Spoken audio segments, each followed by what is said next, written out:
Hello student, welcome back to my channel. हम पढ़ रहे हैं बीएससी नर्सिंग फर्स्ट ईयर का सब्जेक्ट नर्सिंग फाउंडेशन सेकंड, जिसमें हमारा टॉपिक चल रहा है नर्सिंग असेसमेंट। अगर आपको कोई भी डाउट होता है तो आप मुझे कमेंट बॉक्स में पूछ सकते हैं, मैं आपको रिप्लाई करूंगी। और अगर अभी तक आपने मेरे चैनल को लाइक नहीं किया है तो लाइक कर लीजिए, सब्सक्राइब कर लीजिए और बेल आइकन पर क्लिक कर लीजिए, जिससे जब भी मैं न्यू वीडियो अपलोड करूँ आपको नोटिफिकेशन आ जाए। ओके, तो हमारा टॉपिक है नर्सिंग असेसमेंट। नर्सिंग असेसमेंट का मेन मीनिंग क्या है? Nursing care plan. ठीक है, जो भी हम क्लिनिकल जजमेंट करते हैं, जो भी पेशेंट अगर आपके पास कंप्लेन लेके आता है, कंप्लेन लेके आने के बाद हम इन्वेस्टिगेशन करते हैं, उसके बाद उसका डायग्नोसिस फाइंड आउट होता है। डायग्नोसिस फाइंड आउट होने के बाद जब हम उस पेशेंट का केयर स्टार्ट करते हैं, तो केयर स्टार्ट करने के टाइम जब हम लोग नर्सिंग केयर बनाते हैं, नर्सिंग केयर प्लान जब हम बनाते हैं, वहां से आपका स्टार्ट होता है नर्सिंग असेसमेंट, नर्सिंग असेसमेंट का प्रोसेस। तो वही बोल रहा है आपका कि it is a process of making a clinical judgment. ये एक ऐसा प्रोसेस है जिसमें हम क्लिनिकल जजमेंट करते हैं। क्या क्लिनिकल जजमेंट करते हैं? What are the actual and potential health problem, कि उसका एक्चुअल और पोटेंशियल हेल्थ प्रॉब्लम क्या है, एंड साथ ही साथ of which the client need of nursing assistant, और साथ ही साथ जो क्लाइंट है उसे किस टाइप के नर्सिंग असिस्टेंट की ज़रूरत है, मतलब उसमें और उसे किस टाइप की केयर की हमको ज़रूरत है, उसी केयर के हिसाब से हम उसे नर्सिंग असिस्टेंट प्रोवाइड करेंगे। तो ये पहला आपका नर्सिंग असेसमेंट होता है। फिर आता है आपका गोल। गोल में हम क्या करते हैं? To provide individualized high quality and patient centre care. ठीक है, इसमें हम लोग क्या करेंगे? गोल में क्या करना? गोल में हमारा एक बोल सकते हैं मोटो देना, मतलब कहने का मतलब एम बनाना। ठीक है, आपका एम क्या है? तो सबसे पहले हमारा क्या एम रहेगा कि इंडिविजुअलाइज्ड को हाई क्वालिटी केयर प्रोवाइड करेंगे and patient centre care provide करेंगे to achieve the optimum health outcome. जब हम पेशेंट को हाई क्वालिटी का सेंटर केयर प्रोवाइड करते हैं तो हमारा एक एम होना चाहिए कि हम जो केयर प्रोवाइड कर रहे हैं उससे बहुत अच्छा हेल्थ आउटकम हमें मिले। By systematically identify the patient problem, और ये किसके द्वारा किया जाएगा? जब तक हम पेशेंट के प्रॉब्लम को सिस्टमेटिकली आइडेंटिफाई नहीं कर पाएंगे तब तक हम लोग बहुत अच्छे से हेल्थ आउटकम नहीं ले पाएंगे। तो वही बोल रहा है कि systematically identify the patient problem, patient के प्रॉब्लम को हम आइडेंटिफाई करेंगे, उसी हिसाब से हम प्लान केयर को डेवलप करेंगे। तो ये हमारा गोल होगा।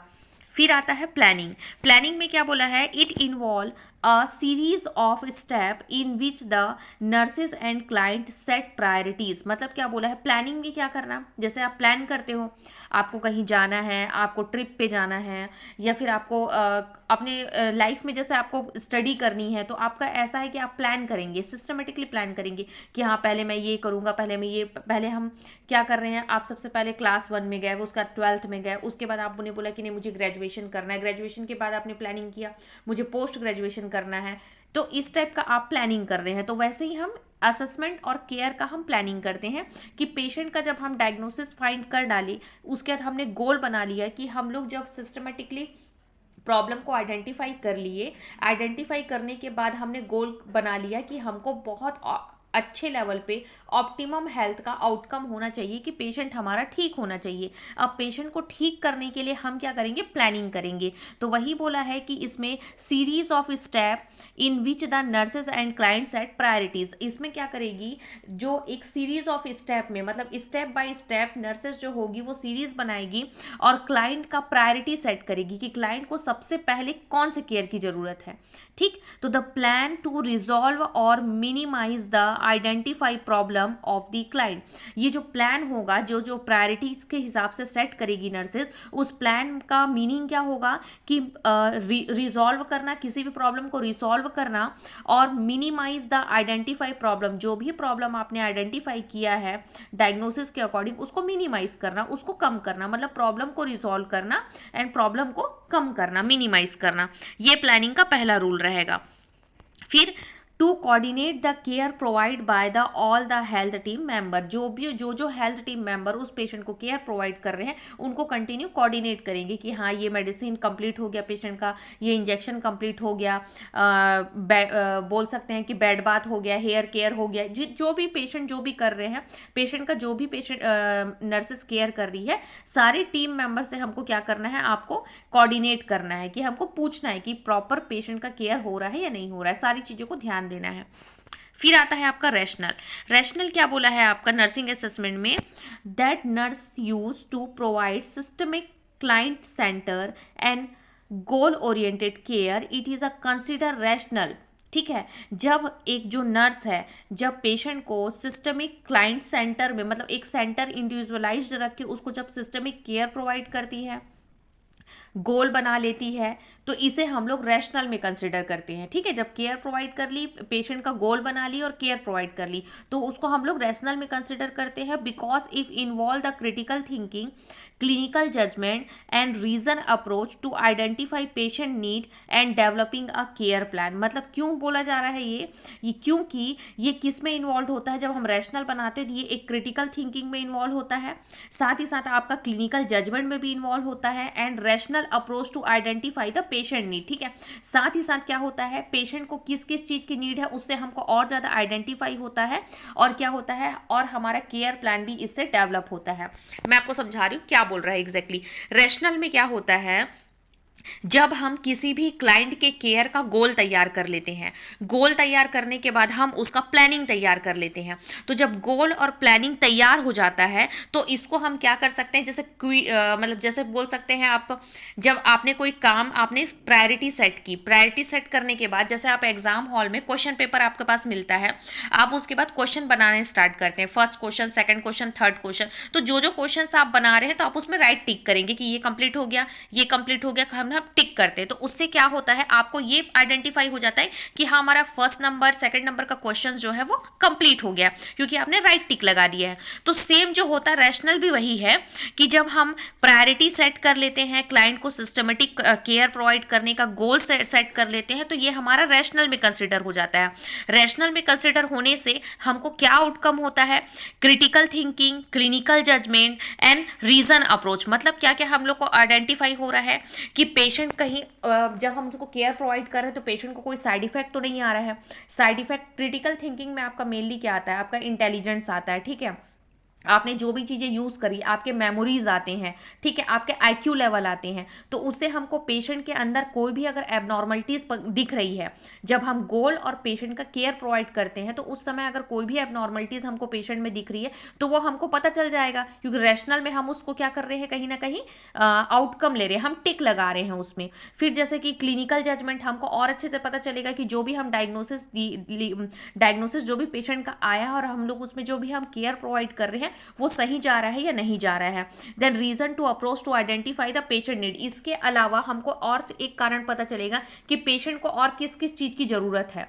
जैसे प्लानिंग की है कि हम लोग पेशेंट को केयर प्रोवाइड कर रहे हैं, फीवर है उसको कम कर रहे हैं, तो हो सकता है कि अगर कुछ और चीज़ की हमको पेशेंट को ज़रूरत है तो वो भी हमको आइडेंटिफाई हो रही है। एंड साथ ही साथ डेवलपिंग द केयर प्लान, इससे केयर प्लान और अच्छे तरीके से डेवलप होगा कि हमको पेशेंट को ये भी चीज़ प्रोवाइड करनी है, वो भी चीज़ प्रोवाइड करनी है, तो केयर प्लान भी हमारा डेवलप होता है। तो रैशनल का मतलब वही होता है। ठीक है, जो भी आपने काम किया है उसको कहने का मतलब आपने टिक लगाना कि हाँ ये चीज़ हमारा कंप्लीट हो गया। कंप्लीट होने के बाद हमको ऐसा लग रहा है कि नहीं, पेशेंट को एक्स्ट्रा केयर की ज़रूरत है, पेशेंट का कोई उसके डायग्नोसिस से कोई चीज़ साइड इफेक्ट्स आ रहा है कोई मेडिसिन से, तो ये सारी चीज़ें हमको रैशनल में पता चलेगी। फिर आता है implementation, it is a putting the nurses care plan into the action. वही जो भी हमने केयर प्लान बनाया है उससे क्या हो रहा है, हमको उसको अब वो इम्प्लीमेंट कर रही है, अब वो एक्शन पे जा रहा है। ठीक है, जो भी उन्होंने केयर प्लानिंग बनाया है। During the implementation phase the nurse continue to collect data and carry out the prescribed nursing activities. देखो इम्प्लीमेंटेशन मतलब इम्प्लीमेंट करना। ठीक है, जैसे आपने रैशनल में हमको क्या जो भी चीज़ें हम लोग प्लानिंग की है उसे हम लोग टिक करेंगे कि हमने ये चीज़ें प्लानिंग की है, ये हमने ये गोल बनाया और हमने इस चीज़ को प्लानिंग किया। ठीक है, तो अब ये सारी चीज़ें हमारी हो गई कि अब हमको पेशेंट को ये चीज़ को प्रोवाइड करना है। गोल हमारा पेशेंट का ये है कि हमको इसका फीवर को कम करना है। ठीक, उसके बाद फीवर को कम करने के लिए हमने प्लानिंग किया पेशेंट को, कि पेशेंट को हमने डेटा आइडेंटिफाई किया, पेशेंट का हाइट, वेट, ये सारी चीज़ें ली, फिर हमने देखा उसका टेम्परेचर कितना है, फिर हमने देखा उसे कोल्ड एप्लीकेशन प्रोवाइड करना है, ये सारी चीज़ें हमने प्लानिंग कर ली, ये हमारा रैशनल में आया। अब उसके बाद हमने क्या किया, अब इसे इम्प्लीमेंट किया। तो इम्प्लीमेंट में putting the nursing care plan into the action, अब हम लोग एक्शन पे जा रहे हैं। तो during the implementation phase the nurse continue to collect the data and carry out the prescribed nursing activities. जो भी नर्सिंग एक्टिविटीज प्रिस्क्राइब किया गया है उसे वो कैरी आउट करेगी, मतलब उसे वो फॉलो करेगी, और साथ ही साथ जो भी हमने प्लानिंग किया है उसे वो इम्प्लीमेंट करेगी। फिर आता है इवॉल्वेशन। इवॉल्वेशन में क्या आ रहा है, it is assessing the client response to nursing intervention and then comparing the response to pre determined standard. मतलब इवॉल्वेशन में क्या होता है, जब भी आपने सारा काम कर लिया, सारा एक्शन हो गया, अब उसके बाद इवॉल्वेट करना, तो मतलब असेस करना क्लाइंट के रिस्पॉन्स को, नर्सिंग इंटरवेंशन को, कि उन्होंने जो भी चीज़ें इंप्लीमेंट की है उसको आप रिस्पॉन्स को असेस करोगे, क्लाइंट के रिस्पॉन्स को असेस करोगे और कंपेयर करोगे response to pre determined standard. फिर उसके बाद आप कंपेयर करोगे पेशेंट का पहले की हालत को और अभी के मतलब कंडीशन को, ठीक है, दोनों कंडीशन को आप कंपेयर करोगे, फिर आप इवॉल्वेशन निकालोगे कि पेशेंट हमारा इंप्रूव हुआ या नहीं हुआ। देखिए, आप रैशनल को इम्प्लीमेंटेशन के बाद भी लिख सकते हैं और उससे पहले भी लिख सकते हैं। फिर आता है data collection. Data collection from the patient include the objective और सब्जेक्टिव डेटा हम कलेक्ट करते हैं, तो जिसमें टाइप ऑफ डेटा में सब्जेक्टिव और ऑब्जेक्टिव आता है। सब्जेक्टिव डेटा में क्या होता है, only the patient provide subjective data about their health problem. जैसे पेशेंट आया और मेरे पास कंप्लेन लेके आया, पेशेंट कंप्लेन लेके आया और उन्होंने अपनी जब प्रॉब्लम बताई, तो that is called subjective data. It is usually include feeling, perception and self repeat of symptoms. मतलब क्या बोल रहा है कि जो सब्जेक्टिव डेटा रहेगा उसमें पेशेंट जो फील कर रहा है, उस जो भी उसकी बॉडी में सिम्टम्स आ रहा है उसे वो परसीव कर रहा है, उसका परसेप्शन के अकॉर्डिंग। देन जिसमें आता है आपका सेल्फ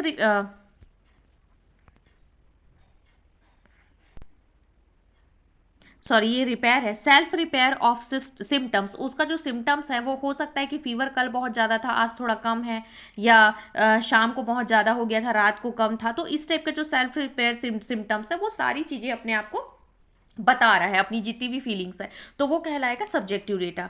फिर आता है आपका objective data. Objective data are detectable by of an observation. आप क्या करते हैं, आप पेशेंट को देखते हैं, ठीक है, आप डिटेक्ट करते हैं, पता लगाते हैं और उसके बाद ऑब्जर्व करते हैं पेशेंट का condition. Example, inspection the condition of the surgical incision, observation behaviour and measuring the blood pressure. जैसे क्या होता है कि एग्जाम्पल में, जैसे किसी भी पेशेंट का ऑपरेशन हुआ है, ठीक है, सर्जिकल इंसिजन हुआ है, तो आप उसका बिहेवियर ऑब्जर्व करोगे और साथ ही साथ आप क्या करोगे, ब्लड प्रेशर चेक करोगे, जिससे आपको पता चल जाएगा कि पेशेंट का एक्चुअल कंडीशन कैसा है। तो सब्जेक्टिव में क्या होता है, पेशेंट खुद बताता है आपको अपना कंडीशन, ऑब्जेक्टिव में आप ऑब्जर्व करते हो पेशेंट का कंडीशन। तो डेटा कलेक्शन में दो टाइप के होंगे, सब्जेक्टिव डेटा और ऑब्जेक्टिव डेटा। नेक्स्ट है आपका नर्सिंग डायग्नोसिस, ये हम नेक्स्ट क्लास में पढ़ेंगे। अगर आपको कोई भी डाउट होता है तो आप मुझे कमेंट बॉक्स में पूछ सकते हैं। Thank you.